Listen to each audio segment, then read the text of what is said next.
Social media for your business helps you humanize, engage, listen, promote, and sell. Let's take a step through these for a little bit because humanization is key. You need to know the people behind your brand. It's not just a machine behind your purchase. I'm going to give you a little story. I had a client who was very difficult to get in front of. I tried everything from email to telephone to, I got real creative. I sent him a remote control car in the mail. Said, hey, I actually have the remote if you give me a call. The guy did not pay any attention. I knew he was busy, and I respect that. So what I did is I Googled him, and I actually found his blog, and he was a sportsman. And I found it fascinating, these different journeys he went on. This is obviously somebody who was very busy with his career, he had a very intense level of responsibility, so he worked hard and he played hard. So I began commenting on his blog and participating and asking him what it was like to go through these adventures.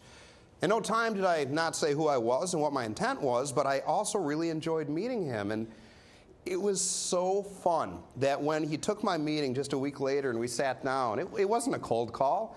It was a couple of old friends talking. I spent 2 hours looking through photos, and I think we both forgot that we're supposed to talk about me selling him some computers. That relationship changed everything because when I took an interest in him personally, he allowed me to sell professionally. Everything's changing.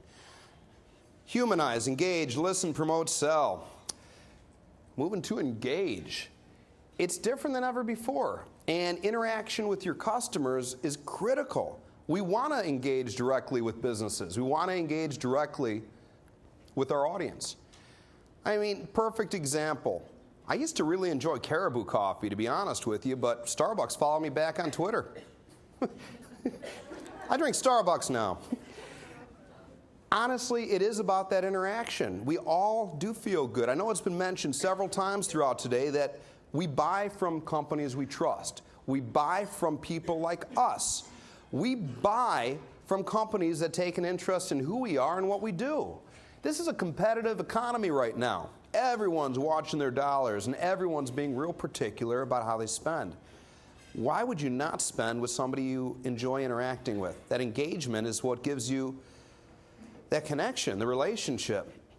Listen, who's talking about your brand? Tools all the way ranging from Google Alerts through Radian 6 and more allow you to put virtual ears on the internet. These virtual ears can come and let you know when people are talking about your brand. Maybe talking about your competitors, giving you an opportunity to perhaps swoop in and grab some new business. I love it because listening is caring. I think that listening using new tools is something that any business needs to be aware of. I was shocked to learn statistics about how many businesses are still not using brand monitoring. It's just shocking. So then we got to promote. So the internet is like a giant megaphone, but unfortunately that is not how we use that, is it? Hey, you know what? I'm going to go on social media, you guys, and you're watching me, I'm going to watch you back. This is going to be fun. So promotion is different than ever before. People want to know why to buy from you. They want to trust you. They want to understand what the point is. There is no more mass shove down on people of buy our product. Promotion's interactive. Yeah, that whole message, you retweet this. You know, that's not effective. The conversation about the product is. There's ways to effectively promote in this new media economy that just work exponentially more powerful than others. And just like any new media that comes to the forefront, it takes businesses a while to realize how to actually promote with it. But I'll tell you, selling in the new media economy effectively makes a difference between getting kicked out of someone's office or having them praise you to the entire world. It's here, it's real. Here's some statistics, and I already saw from a couple of slides earlier, these numbers are growing rapidly. There's no way to avoid this. It's part of how we conduct business. It's part of who we are as humans. Now, where are things heading now? Things have been progressing rapidly. We already talked about that. What's coming up in the future? We got some fun stuff to talk about in just a minute, but I'm seeing a lot more things heading towards geo-based.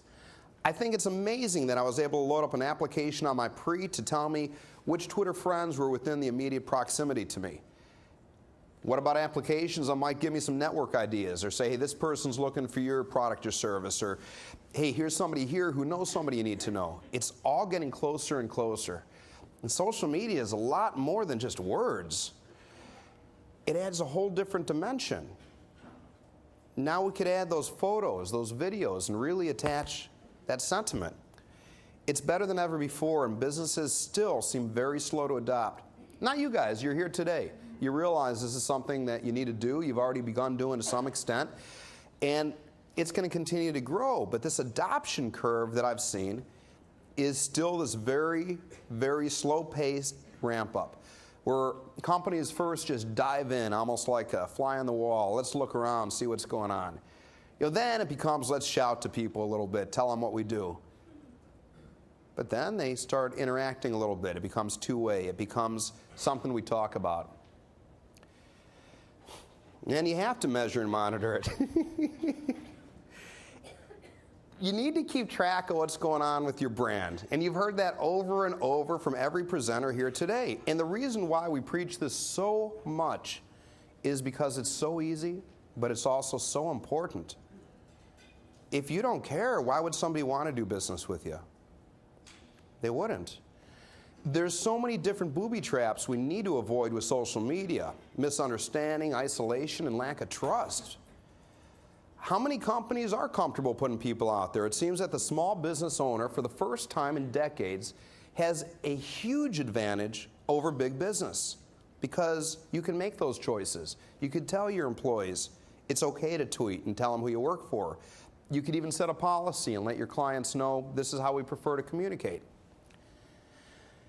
There's some main necessities you need to have in social media. And without having your brand monitoring and having an actual plan, it's just not going to work. So I mentioned here about social digests, and that's referring to having reports sent to you in easy to understand ways. You don't want to have people spending hours and days and weeks digging through every social network.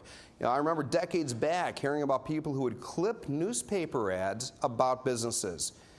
Now, it takes very little effort to put a search out on the internet that says anytime I mention or my competitors mention or something we're talking about is mentioned, to let me know. And then we get into aggregation. I like to say it's time to aggregate, not aggravate. And we'll talk a little bit about that because aggregation allows you to be everywhere at once. But before we get there, as I mentioned,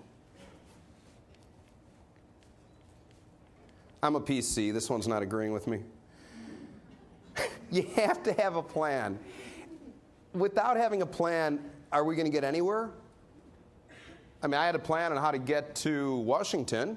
I don't think we get anywhere in business without a true plan. And with social media, it's imperative that you define this internally and externally.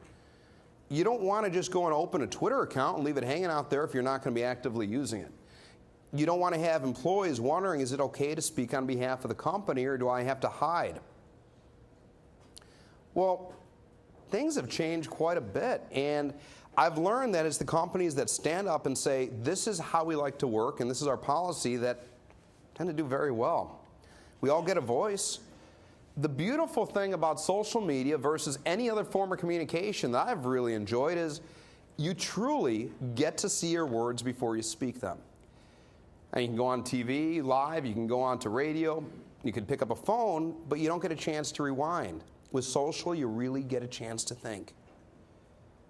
Take advantage. There's a huge ROI with social. Besides evangelism marketing, which is essentially free, do you know any other low-cost way to get your message out there? I really don't.